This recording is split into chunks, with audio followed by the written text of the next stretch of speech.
this week, more of which in a moment. AP McCoy won it last year on Alderwood, who runs later today.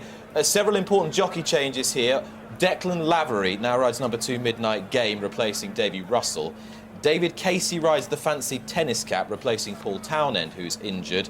And David Casey, in turn, is replaced by Katie Walsh, sister of Ruby, on number 16, Abbey Lane. So could she continue the dreamy week for the Walshes? Ruby Walsh's contribution on the racecourse has been magnificent. Likewise, his father Ted's to our broadcast in the morning and the afternoon. Can Katie ride another Cheltenham Festival winner here on Abbey Lane? Cotton Mill, who was second to My Tent or Yours in the Betfair Hurdle at Newbury, the 8-1 favourite. A Loffy 20-1, fancied by some, won the Greatwood Hurdle here, prestigious race back in November. Tennis Cap looks one of the best of the Irish, most progressive for Willie Mullins, looking for his 6th win of the week. David Pipe runs Tanako Emery. He's had a quiet week by his standards. Jason Maguire has been booked for the ride. Punjabi, a past champion hurdle winner, slipping down to a dangerous mark. The horse that relaunched Barry Geraghty's career, as you heard yesterday. Abbey Lane, of course, is now the mount of Katie Walsh. Katie Walsh will ride Abbey Lane. She, of course, won the 4-miler on Polka de Civilla a couple of years ago. Tony McCoy rides Princeton Plains here for Eddie Harty. If and but why not, the big hope for the North. It hasn't been as a good a meeting for the North of England as it was last year, but David O'Meara trains If and but why not, and a big player here. Likewise, Ted Veale for Tony Martin, successful with Beneficent yesterday, and Brian Cooper, the man of the moment, is the man in the saddle. And Colin Tizard's looking for his 3rd winner of the week, trainer of King's Lad, ridden by Brendan Powell, successful on the first day with Golden Chieftain. Manus and AP McCoy, but he needs to find something, Nick. 6th in the Ladbroke, 8th in the Betfair Hurdles. They were solid efforts, but he was beaten 17 lengths and 16 lengths respectively. There he is. Tony McCoy adopting what is often his customary position, down toward the inside fence, showing he means business ahead of this Vincent O'Brien County Hurdle. The starter is asking one or two of them to take one more turn, with Cotton Mill, the 8-1 joint favourite with If and But Why Not, 9-1 Ted Veale, 11-1 Tanako Emery. Hold on, there's one at the back, he's saying. Let's join Simon Holt. Okay, come on. Why not? Catching up with them at the back, and away they go then, with a furious 2 miles and a furlong ahead of them, with Tennis Cap in the red and white jacket into an early lead over Hissabart and Kian's Delight and King's Lad and Knight in purple in the orange sleeves on the near side, and they are tracked by Cotton Mill, followed by Dan Breen, and then It's a Gimme as they race through the early stage. There's Cotton Mill in the black jacket, near side in the noseband Dan Breen, then It's a Gimme, far side maroon cap or Loffy, near side in the maroon, very sweaty Midnight Game, followed by Princeton Plains, McCoy in the white cap, Ronaldo de Mont and Clark's Choice, and then towards the rear Ranjar with Discoteca, and Starluck is another grey further back, and Claret Cloak is also towards the rear of the field. Last of all is Bram Poor, and last but one is If and But Why Not, and Tanako Emery is also towards the back with Edgardo Sol. Over the second, Tennis Cap by a couple of lengths to King's Lad in second. Then Kian's Delight on the inside of Knight in purple. Hissabart is 5th, then Cotton Mill, and It's a Gimme and Dan Breen.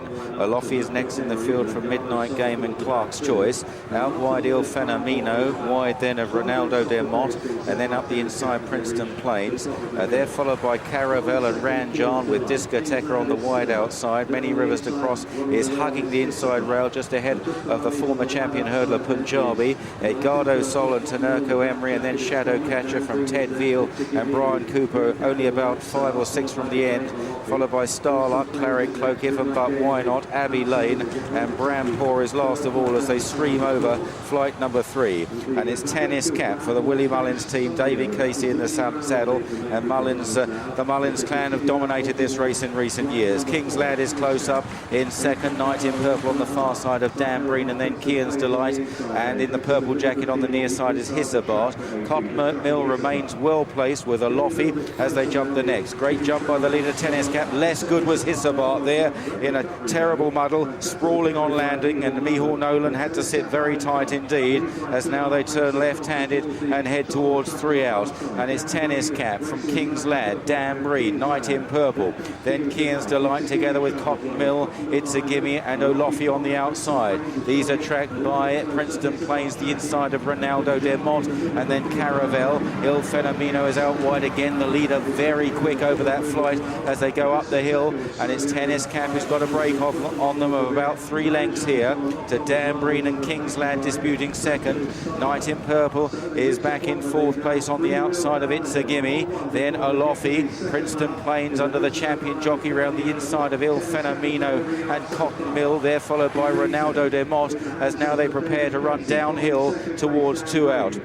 Well, can Tennis Cap remain in front here? Made all the running so far. It's a big ask in a county hurdle to make all. Dan Breen into second. Olofi making ground under a ride out wide of Knight in Purple as they run down to 2 out. In behind them, It's a Gimme and Princeton Plains. Then Ronaldo de Mott. Some of the silks getting very mud splattered indeed. Claret Cloak, If and But Why Not, making ground on the extreme outside, the extreme left, still with ground to make up. Still Tennis Cap and David Casey, who's got the cleanest silks of all here as they run into the final turn. He's never been behind a horse. Tennis Cap leads them in from Dan Breen. Ted Veale coming through under Brian Cooper into second place, and Brian Cooper looking very stylish again as they race towards the final flight, and it's Tennis Cap by a couple of lengths. Ted Veale is after him in second place. Then Dan Breen from Princeton Plains, If and But Why Not, Olofi, Manyriverstocross and Shadow Catcher. Ted Veale is cruising up on the outside of Tennis Cap as they make the long run to the final flight.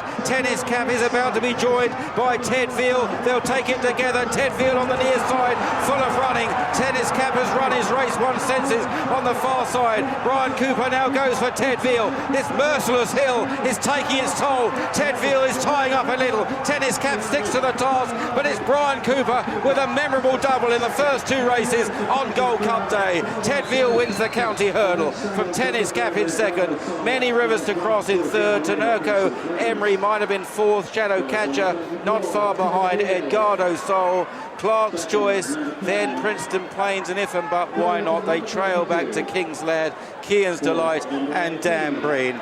Well, what about this? Brian Cooper, who won on Beneficent yesterday. He won the opener on Our Connor. Now he's won on Ted Veale, who was travelling so beautifully. The 20-year-old young rider. Today, the boy has become a man.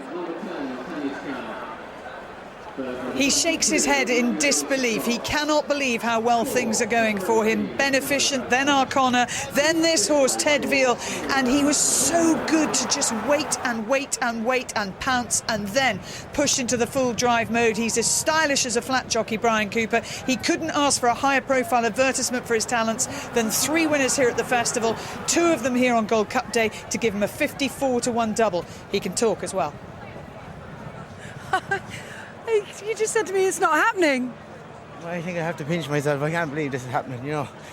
You dream of this when you're small, and I said in my life I'd love to get right Cheltenham Festival winner. Now I've 2. Well, let alone a winner. That's it, it wasn't here down the chute. That was back in 2004. To beat, I got a lovely split. And I was just, Tony told me, no matter how well you're going, just keep holding on to it as long as I can. Because with the ground, he was a bit worried he mightn't get home. But I just kept sitting and it paid off. Listen, you've got a lovely face pack to get that beautiful young skin going. No more rides, so you can enjoy the moment. Well done. Finished now, thanks very much.